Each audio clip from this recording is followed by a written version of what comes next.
Welcome to week number 3, interactive games in 90 seconds. I'm Jordan Zwicker. And I'm Barry Kay. Welcome to today's edition. We thought before we introduce you to our game today, we would talk a little bit about some of the reasons why you would do a game. When are they appropriate? When is it not necessary? So we're going to take a moment or two just to quickly talk about that, and then we'll introduce you to today's game. What do you think, Jordan? I think games are super important depending on the type of event and the people who are involved. Generally, the majority of work that we do are the mitzvahs, and there's always a time in between when the kids are done eating and the adults are finishing up before the dancing starts. We like to call that transition time, and we'll always do games there. Keeps the kids engaged, keeps them occupied so the adults can finish and enjoy their meal, and then we can all start dancing at the same time.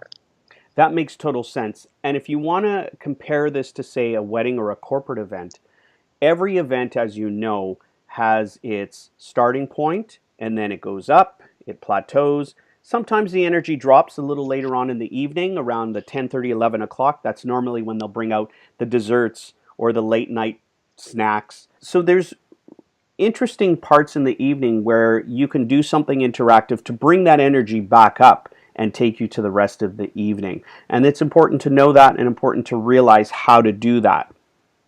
I think the other benefit for corporate events, for example, is that not everybody loves to dance, and people come there, they want to have a great time, and they want to be entertained. So if you can get a game that can get everybody involved, and they can have something to do and take that as a memory from the evening, then they're just going to have a much more excited time overall, rather than just listening to music and not potentially not being involved at all.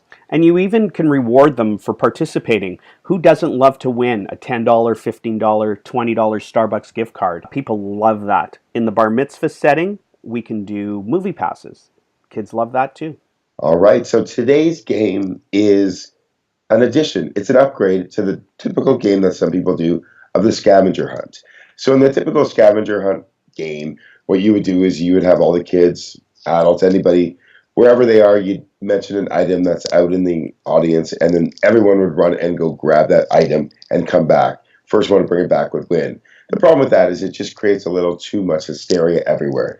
So the upgraded version of it is getting everyone in teams. So each team will pick a team leader, and that team leader is responsible for picking one person per round to play. So rather than having 50 or 60 people play the game, you have 7 or 8 teams, and then you ultimately will only have 8 people running to get that item.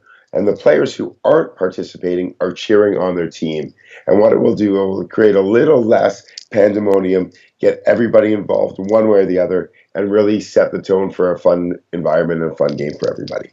And again, add a little twist, customize the objects and items you have to run into the crowd and get based on if it's a bar mitzvah to the bar mitzvah boy or bat mitzvah girl, corporate event to the company, or if it's a bride and groom, you customize it to them. And that takes your event to a whole new level. And that's week number 3 of interactive games in less than 90 seconds. Thanks for watching. Have a great rest of your week, and we'll post another edition next week. All right. Have a great day. Peace out.